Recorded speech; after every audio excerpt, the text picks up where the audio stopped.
le chemin qui me ramène à la maison. Comme le fils prodigue, j'avais perdu le chemin de la maison. Comme la profondeur appelle la profondeur, je sentais les désirs.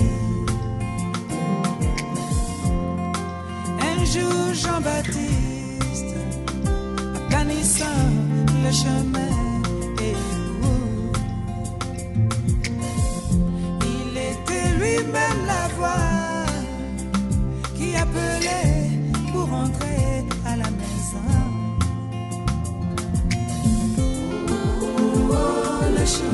Oh, le chemin, le brisé du Seigneur, les abandonnés au mort, malgré les vallées, oh, des vallées, les montagnes, pour aller à la maison, là-haut. Tu as choisi ce chemin, oh, ce chemin difficile, pour cela. C'est la théophanie d'intention du ciel. Oh, du ciel. Attends là-bas, la maison, dans la nuée. La grande victoire pour arriver à la maison. C'est l'amour divin, c'est cet honneur aussi.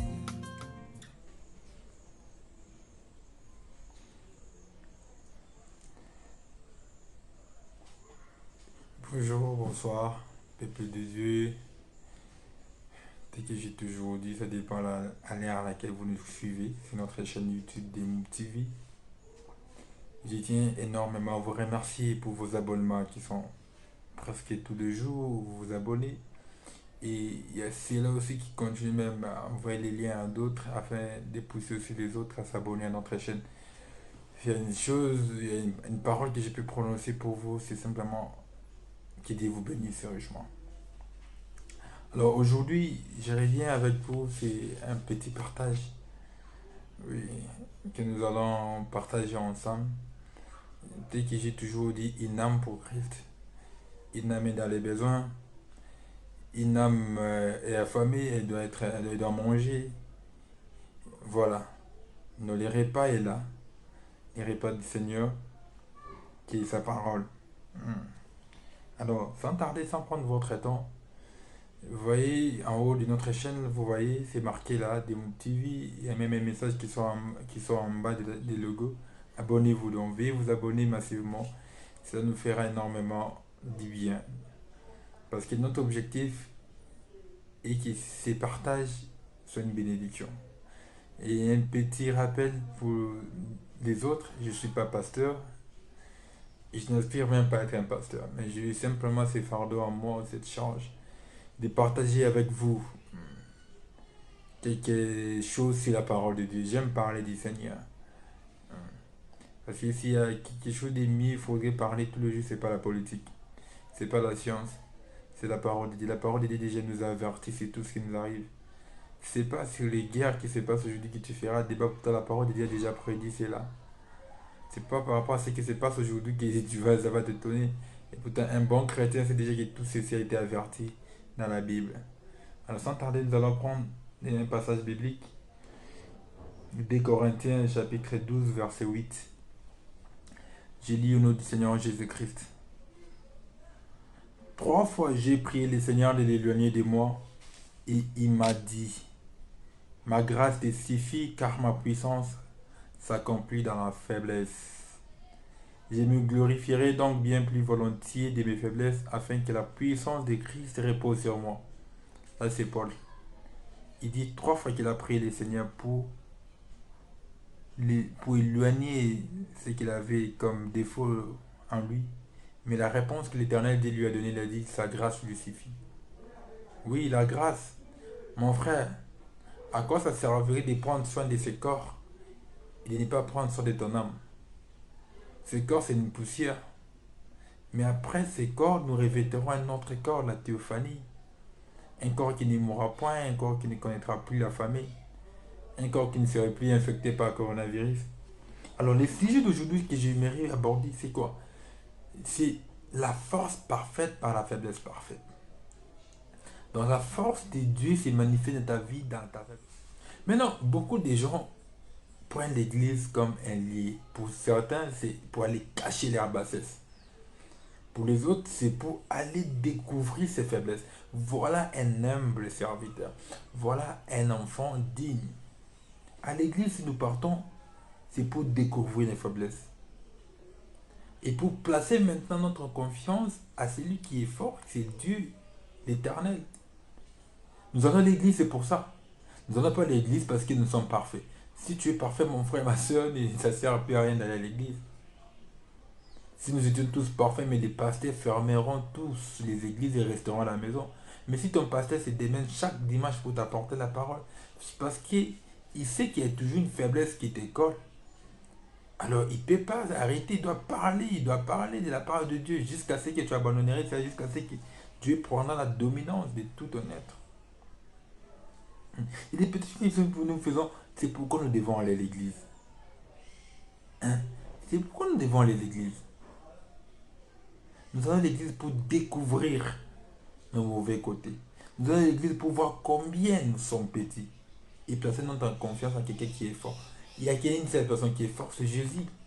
C'est lui notre Seigneur. C'est à lui qu'il faut placer ta confiance, mon frère, ma soeur.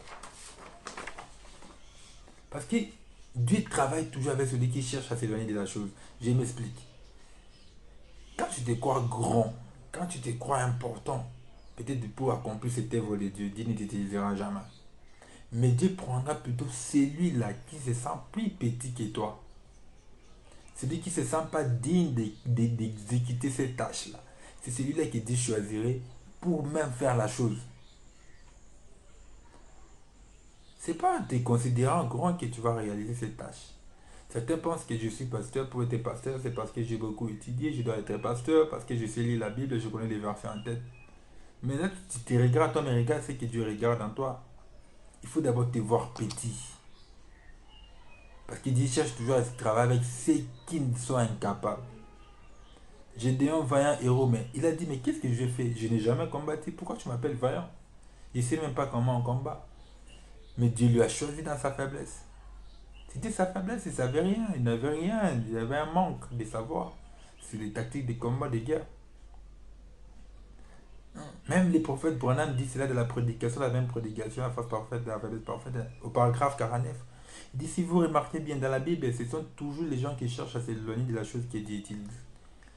Tant qu'un homme désire faire quelque chose et pense qu'il est assez apte pour accomplir le travail, Dieu ne peut jamais utiliser cet homme-là. Les prophètes donnent même l'exemple. Regardez Moïse. Il avait fui. Regardez Paul. Moïse a dit, mais je ne saurais pas faire face à Pharaon. Paul a dit, je ne saurais pas. Tous ces mondes-là que Dieu a utilisé, que Dieu a élevé, ce sont des gens qui se sentaient incapables d'exécuter, qui se voyaient très petits, qui se voyaient même moins intelligents devant tous ces mondes-là que Dieu devait envoyer. Mais pourquoi toi tu te crois grand? Abaisse-toi. On dit la plus grande montée, c'est de descendre. Même dans une pyramide, quand on n'entre pas par les dessus, on entre par les bas pour monter. C'est quelque chose là pour toi. Ton effort, c'est rien. Si Dieu a mis un don en toi, lui-même va réveiller cela. Toi, abandonne-toi simplement à lui. Laisse-toi en lui. Ne cherche pas à devenir grand avec ces dons que tu as. Tu me disais que non, il y a que moi qui peut faire ça dans l'église. Quand moi je ne suis pas là, il n'y aura pas un autre joueur de tam-tam, un autre joueur de batterie, il n'y aura pas un joueur de guitare. Quand moi je ne suis pas là, l'église ne marchera pas. Qui te dit ça? Dieu ne manque pas de gens. Dieu te dit toujours plus de gens incapables et rejetés. Ce sont des gens que Dieu élève. Quand il est venu élever David, David était rejeté de sa famille, abandonné, resté dans la forêt. Ce sont des gens rejetés de la famille qui sont devenus des grands. Parce que Dieu aime l'humilité. Celui qui se croit déjà grand, qui se croit qu'il est déjà capable, Dieu ne l'utilisera jamais. Dieu préfère utiliser les gens incapables et rejetés. Une personne qui passe être incapable et rejetée, c'est celui-là que Dieu utilise.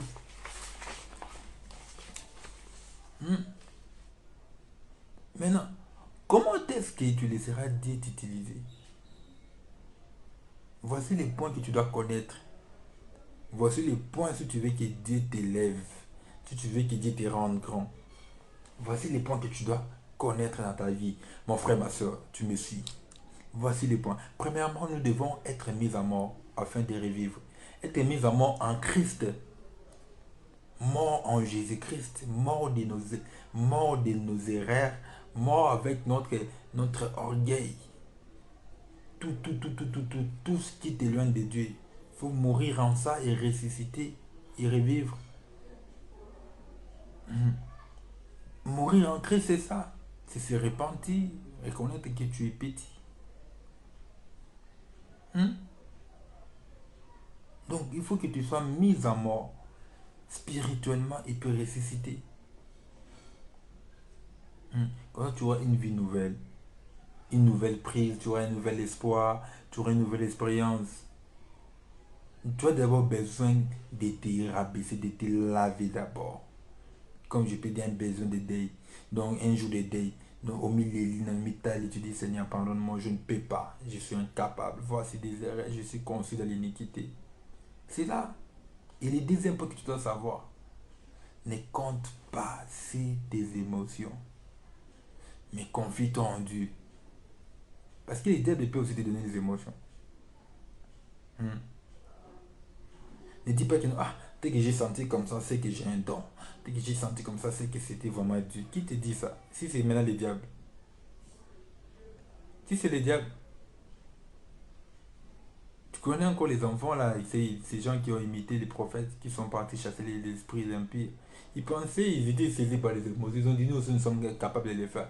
Mais attends, ils n'avaient pas la commission de Dieu. Ils étaient tabassés par les mauvais esprits. Et tu dois retenir que Dieu utilise toujours les humbles. Parce que même les prophètes Bonham dit cela dans les paragraphes 7 à 9 de la même prédication, la faiblesse parfaite de la foi, la force parfaite de la faiblesse parfaite. Il dit, eh bien, un grand homme peut faire partie de son peuple. Dieu peut l'utiliser s'il est prêt à oublier qu'il est un grand. Si tu es prêt à oublier que tu es un grand, c'est là que Dieu t'utilisera.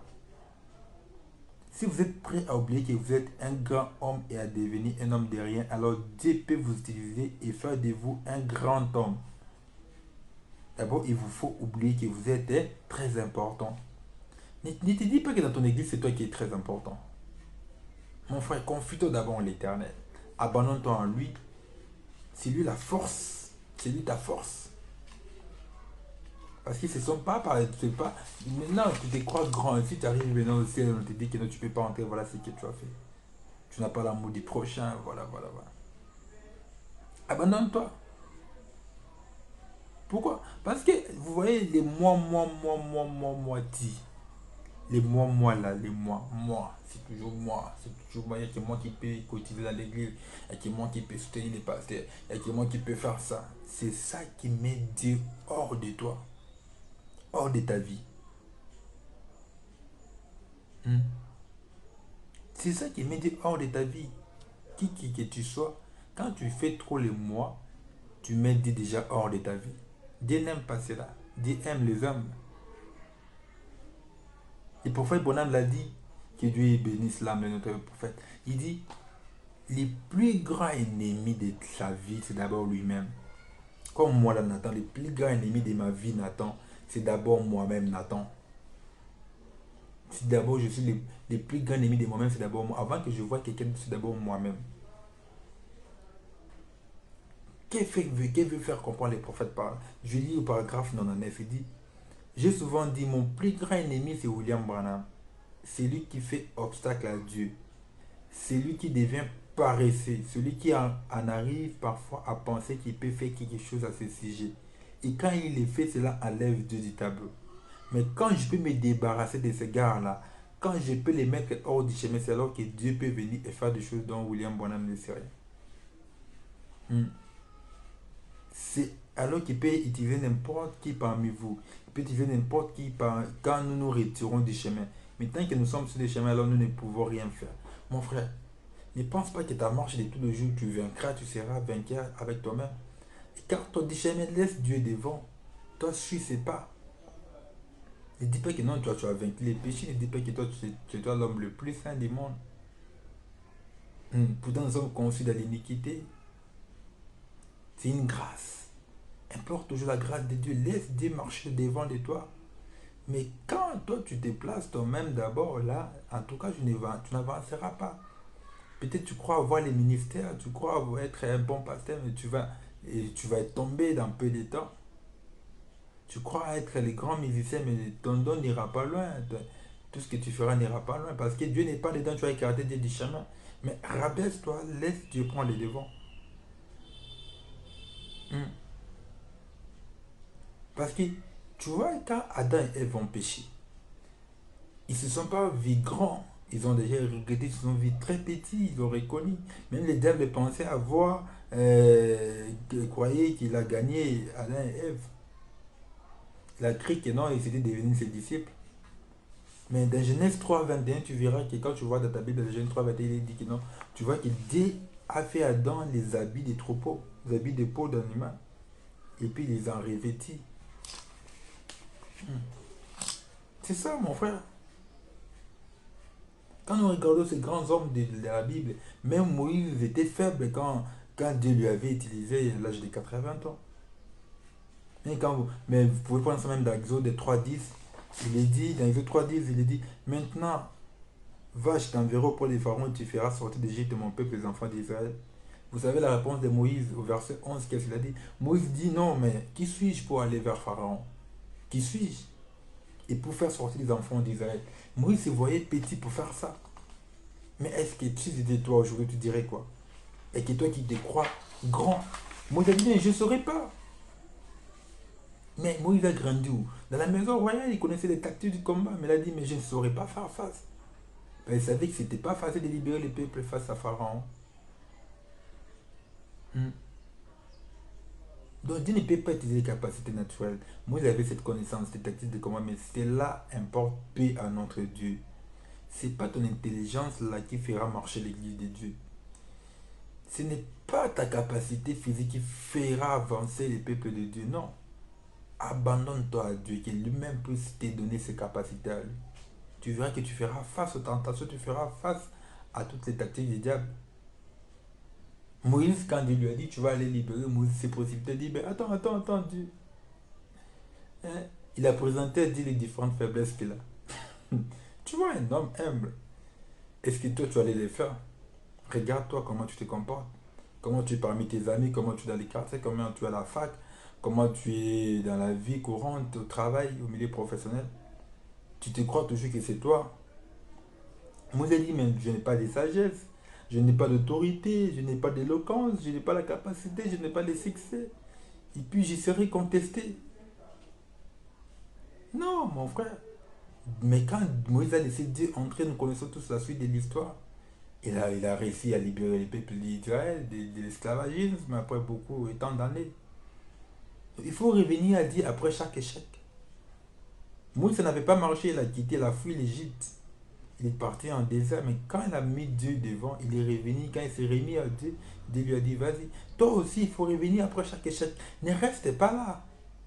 Ne redémarre pas dans ta faiblesse, ne démarre pas dans ton échec. Lève-toi.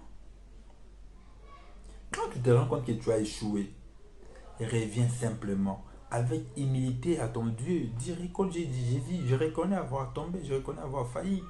Pardonne mon papa. Garde-moi sous le sang que tu as versé à Golgotha, que ta grâce sera bonne sur moi. C'est ce qu'il faut faire.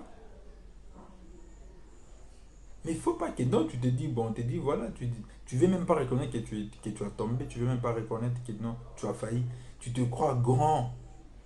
Tu te crois comme si c'est toi qui ne pêches pas.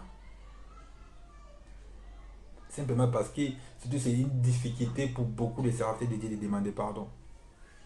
Tous ceux qui se disent être des serviteurs de Dieu. Quand ils achoppent, ils passent. Il ne revient même plus pour demander pardon.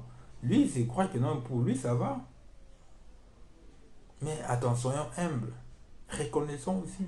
Sur les réseaux sociaux, tu vas me parler en mal de ton frère, tu l'as publié, tu l'as insulté. Mais c'est là que tu dois revenir pour arranger. Pourquoi maintenant tu veux encore être trop fier de toi? Pour dire que moi je ne peux pas me rabaisser, aller lui demander pardon. Non, mais attends, pourquoi tu l'avais chopé? Reviens après chaque adieu, reviens. Et laisse-toi devenir simplement un instrument de Dieu, mon frère. Laisse-toi devenir un instrument de Dieu que Dieu t'utilise. Que Dieu t'utilise. Ne marche pas seul. Laisse Dieu marcher au devant. Oui. Même quand Ruth, vous regardez même l'histoire de Naomi. Ruth avait une décision de quitter son pays après la mort de son mari. Pour suivre sa belle-mère Naomi. Et dans un pays inconnu, qu'il ne connaissait même pas. Mais elle a pris une décision. Et c'est vie petite. Mais quand vous prenez dans Ruth 1, 16 à 17, il est dit, vous voyez que Ruth répondit, ne me presse pas de te laisser de retourner loin de toi. Où tu iras, j'irai. Où tu demeureras, je demeurerai. Ton peuple sera mon peuple et ton Dieu sera mon Dieu. Où tu mourras, je mourrai. J'y serai enterré, que l'Éternel me traite dans toute sa rigueur. C'est autre chose que la mort vient me séparer de toi. Et elle savait que réellement Naomi avait un vrai Dieu. Mais Ruth n'a pas regardé à la richesse de son pays. Elle a dit, mais non, attends, ton Dieu sera mon Dieu. Partout où tu seras, je serai. Là où tu mourras, c'est là aussi que je serai enterré. Maintenant, pourquoi toi, tu sais très bien que non? Voilà, Dieu est là, Dieu n'est pas ici. Mais quand tu es grand, tu ne veux pas te rabaisser. Tu te crois grand, tu ne veux plus aller à l'église prier. Tu ne sais pas plus d'être sur les bancs. Tu veux une belle chaise. Tu veux plus que les pasteurs prêchent contre les péchés. Parce que tu te crois grand. Parce que c'est toi qui finances. Non, attends. Cette bénédiction, c'est venue de toi, ça venait de Dieu. Que la bénédiction ne soit pas pour toi une ruine. Si c'est Dieu qui t'a béni, tu seras humble. Samson est devenu fort quand il était faible. Nous connaissons tous l'histoire. Vous prenez les juges, vous verrez l'histoire de Samson. Samson a péché, oui, il a reconnu. Il était en prison. Il a reconnu, il a dit, mais, Seigneur, je t'ai pris encore une fois, Seigneur. Il s'est repenti. Il s'est vu petit. Avant, Samson croyait que sa force. Il s'est dit, bon, je pouvais tout faire. On lui a interdit d'aller pas prendre cette femme-là. Il a pris, il a été trahi. Mais Samson a dit, ma force venait réellement de l'Éternel, l'Éternel m'a abandonné. Il a compris que non. C'était pas seulement les cheveux, c'était la puissance qui venait par les cheveux. La puissance venait de Dieu. Et Samson a dit, Seigneur, encore une fois, Seigneur. Encore une fois. Que je fasse vengeance à ces Philistins. Et la Bible dit, les grands nombres de Philistins que Samson a tués, c'était ces jours-là. Dans la faiblesse. C'est que Samson a tué beaucoup de Philistins que toutes les fois qu'il était vivant, toutes les batailles qu'il a livrées de son vivant, il n'a jamais tué un tel nombre. Mais ces jours-là, Samson a dit non, non, non. Il a reconnu, il s'est vu petit, il a reconnu son échec, il a reconnu sa faiblesse, il a imploré la grâce, la miséricorde de Dieu, et Dieu est descendu, mon frère. À l'état où tu te trouves maintenant, dans ta faiblesse là, si tu invoques Dieu avec tout ton cœur, tu reconnais, tu te dis, mon frère, Dieu est obligé de descendre. Dieu est obligé de venir te pardonner. Dieu est obligé de t'écouter. Parce que Dieu a écouté Samson dans la faiblesse. Il n'avait plus de cheveux sur la tête. Dieu a écouté. Et il dit, pourquoi pas toi? Aujourd'hui, Christ est mort pour toi. À combien plus forte raison, nous, aujourd'hui, le sang de Jésus-Christ est versé pour nous. Il a payé les prix de nos péchés à la croix. Il a porté nos péchés pour nous. Donc quand tu reviens, tu reconnais simplement avoir failli. Tu demandes pardon, Dieu te pardonnera. Tel que je l'ai dit au début, imagine Gédéon, vaillant héros. Mais il n'a jamais combattu. Mais pourquoi Dieu l'appelle vaillant héros? Pourquoi tu l'appelles vaillant héros? Mais qu'est-ce qu'il a fait? Il ne s'est pas enorgueilli, il ne s'est pas dit, bon, comme Dieu m'appelait vaillant héros, c'est tout, maintenant je pars devant les peuples. J'ai dit, non, il a dit, mais attends, pourquoi tu me parles vaillant héros? Et Dieu lui a dit, va avec la force que tu as. De la faiblesse que Gédéon voyait comme faiblesse, c'est là que Dieu s'est appuyé. Et il a vaincu. Sa famille était la plus pauvre de la famille des Manassés. Il était le plus petit de la maison de son père. Mais c'est celui-là que Dieu a élevé. Aujourd'hui, nous parlons de Gédéon. Qui dit, t'es face aussi grand, mon frère. Rabaisse-toi simplement. Dans la faiblesse. Même quand vous prenez l'histoire d'Élie et la veuve de Sarepta. Oh, que Dieu vous bénisse. Je me sens bien. L'histoire d'Élie et de la veuve de Sarepta. Pendant que l'huile terminait, l'huile était finie dans la criche. Presque finie. C'est au moment où le prophète se pointe. Dans la nuit faible, dans une situation catastrophique. Mais qui fait la femme? La femme a obéi, elle a dit. Et le prophète a dit, aujourd'hui, on allait condamner Élie. Beaucoup allaient condamner Élie. Mais comment tu peux d'abord demander, au lieu de cette dame en train de souffrir, que toi tu peux se la donner? Mais la femme a d'abord exécuté. Vu qu'il savait que c'était un serviteur de Dieu, il a d'abord exécuté. Dieu t'a dit que tu es son serviteur, c'est pas pour que tu puisses devenir orgueilleux, c'est pas pour que tu puisses te voir grand que les autres. Dieu nous aime tous de la même manière. Dieu m'aime pas plus que toi, Dieu t'aime pas plus que moi. Nous sommes tous un en Jésus-Christ. Je lis les paragraphes 295. Les prophètes parlent de la veuve et de Sarepta, de la prédication, la force parfaite par la faiblesse parfaite. Qui dit les prophètes pour un âme? Juste une minute. Il regarda derrière elle et les visages couverts de poils de ce vieil homme apparut de l'autre côté du portail. Il lui dit, va tout d'abord me préparer un petit gâteau et amène-le-moi. Oh, amène-moi un peu d'eau et un morceau de pain dans ta main. Quand ainsi dit le Seigneur, oh là là, cette déclaration suffit. L'épée qu'elle avait, voyez, elle les consacra à Dieu. Suffit assez pour la nourrir le reste du temps. Mais voyez, quand elle était faible, c'est alors qu'elle était forte. De l'épée là, elle a consacré ça à Dieu. Toi maintenant, et tu consacres ta vie à Dieu. Viens avec tes faiblesses que tu es. Consacre-toi à Dieu. Il te rendra fort. Il te rendra fort. Il te rendra fort. Donc, mon frère, tu sais ce que les prophètes ont demandé. Qu'est-ce que tu as à la maison? Oh, j'ai un peu d'huile. Il a dit, fais d'abord pour moi. Et pourtant, la dame avait déjà dit que non. Il reste qu'un point de main. Quand nous prenons mon fils et moi, après nous attendons la mort. Mais elle a dit, fais d'abord pour moi. Et l'épée qui était restée, la veuve va d'abord consacrer cela. Et toi, tu peux consacrer ton temps à Dieu. Mes fils, que pendant la semaine, tu n'as que des raisons. Tu n'as que des raisons. Non, vous voyez, moi, je n'ai pas le temps. Moi, je n'ai pas le temps. Moi, je n'ai pas le temps. Non, vous voyez, des raisons, c'est des raisons. Mon frère, consacre ton temps. Et c'est ta richesse, c'est pour te vanter, c'est pour chercher des femmes. C'est pour marcher sur les autres ou c'est pour la gloire de Dieu. Il faut que ce soit pour la gloire de Dieu, mon frère. Dieu peut rendre fort ce qui est faible. Dieu peut rendre fort ce qui est faible, je te dis. Dieu a choisi ses disciples. Qui allait penser que Dieu pouvait laisser les souverains sacrificateurs, Jésus quand il était sur terre, pour choisir des gens comme des Paul, des Pierre, des Jacques, des gens qu'on ne prêtait même pas attention. Maintenant, regarde même Jésus-Christ lui-même. C'était notre exemple de l'humilité. Un grand exemple de l'humilité. Il est né dans une crèche, dans une étable, plein de fumier. Je sais, vous connaissez les fumiers, quand vous passez à côté du fumier, ça sent mauvais. Mais un enfant, un créateur est né là. Dieu, dans la chair humaine. Jésus est né dans une crèche, dans une étable pleine de fumier. Quelle humilité!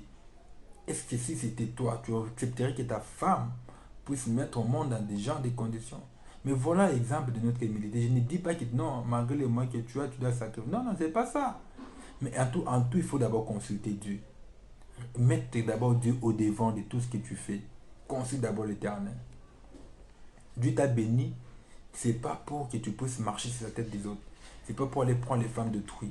C'est pas pour faire de n'importe quoi avec cet argent. Mais c'est pour la gloire de Dieu. Qu'est-ce que tu fais avec? Dieu est pour nous limiter de Dieu. Il a multiplié les pains, les 2 poissons et les 5 pains. Il a multiplié. Il a dit, qu'est-ce qui reste? Et pendant que les gens étaient affamés, 5000 personnes, imagine. Et des centaines de milliers meurent de faim. Il m'a dit, donnez-moi cela. Donnez-moi ce que vous avez. Ne cherchez pas non-même, donnez-moi ce que vous avez. Toi aussi, c'est que tu es là avec ta faiblesse. Va vers le Seigneur. Donne-toi en lui et il te rendra fort. Il ne cherche pas que tu deviennes d'abord fort toi-même et puis venir t'utiliser. Non. Il veut de toi dans la condition dans laquelle tu te trouves maintenant. Lance-toi. Mhm. Quand nous regardons dans la Bible, nous voyons toujours que non, des grands héros, ce sont des gens qui étaient d'abord faibles. Mais après, Dieu les a rendus forts. Dieu les a rendus puissants. Aujourd'hui, nous parlons d'eux. Ils étaient d'abord faibles. Qu'est-ce qu'ils étaient? Qui était Abraham aujourd'hui pour devenir le père des nations? Qui était Moïse aujourd'hui pour libérer les enfants d'Israël? Qui était Joseph? Qui était David? Qui était tout ce monde-là, Gédéon? Quand nous regardons qui était Marie pour qu'elle puisse trouver grâce comme ça? C'était des gens qui se sont abandonnés à Dieu. Ils ont décidé de prendre les devants dans leur vie. Même Paul, il était grand. Mais quand Dieu l'a trouvé sur le chemin de Damas, il a dit, mais attends, pourquoi tu me persécutes? Après là, Paul est devenu petit. Il est devenu humble. Et puis Dieu l'a utilisé à cet instant-là. C'est pas quand il était fort. Donc, attends, Paul s'est humilié. Malgré les instructions qu'il avait reçues de Gamaliel. Mais Paul était humble. Mais toi maintenant, depuis que tu as lu la Bible, depuis que tu connais certains versets, tu te crois déjà grand. Tu commences même à créer des conflits avec d'autres pasteurs, avec d'autres serviteurs de Dieu. Tu commences à te moquer des serviteurs de Dieu. Tu deviens têtu, tu ne veux plus écouter les anciens. Tu ne veux plus respecter d'autres anciens. Parce que tu connais quelques versets de la Bible. Mon frère, non mais attends, regarde, c'est l'Esprit de Dieu qui t'anime. Parce que la force parfaite par la faiblesse parfaite. La force parfaite, c'est Christ, c'est Dieu dans toi. C'est Christ en toi. Ce n'est pas que quand tu es fort que Dieu va t'utiliser. Non. Quelle force que toi tu as pour faire face? Quelle instruction que Moïse devait utiliser pour libérer les enfants d'Israël? Si ce n'était pas Dieu. Mais voilà comment Dieu a procédé avec une simple verge. Un simple bâton dans sa main. Cela fait des miracles, des exploits, jusqu'au point de diviser la mer Rouge. Mais Pharaon avait toute une armée, mais il a failli. Shamgar avait juste un petit truc qui l'a tué tant. David, avec une simple fronde dans sa main, il a fait tomber Goliath. Mon frère, cela montre qu'il n'y a que Dieu qui a la force, et qui dit qu'il a la puissance, et qui dit qu'il peut t'élever, et qui dit qu'il peut te rendre grand dans ce monde. C'est en lui qu'il faut te confier. J'aimerais qu'après ces partages, que tu te regardes, que tu fasses un examen de conscience. Mon frère, sois humble. Abandonne-toi avec tes faiblesses en Dieu et il t'élèvera. Ne te vois pas grand devant les autres. Rabaisse-toi. Si tu veux monter, il faut d'abord descendre. Dieu résiste aux orgueilleux, il fait grâce aux humbles, c'est ce qu'il lui-même dit. Dans sa parole, il dit comme ça. Qui est celui qui a une capacité de jeter même une coudée, même une minute dans sa vie? Qui a ses pouvoirs? Tu as ses pouvoirs. Les souffles de Dieu. Tu n'as pas ses pouvoirs. De jeter même une minute dans ta vie. Si tu vis aujourd'hui, c'est la grâce de Dieu. Maintenant, tu deviens fier devant Dieu. Pourquoi? Pourquoi? Tu ne veux plus écouter Dieu. Tu ne veux plus respecter les enfants de Dieu.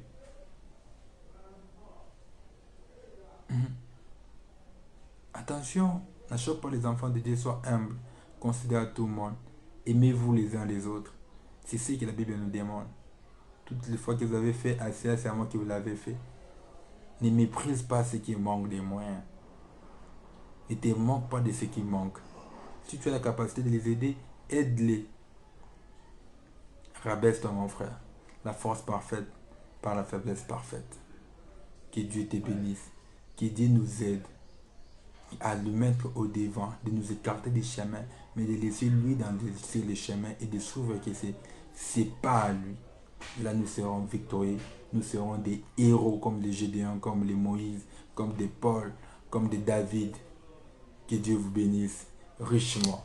Ciao. Merci au prochain numéro. Que Dieu vous aime beaucoup.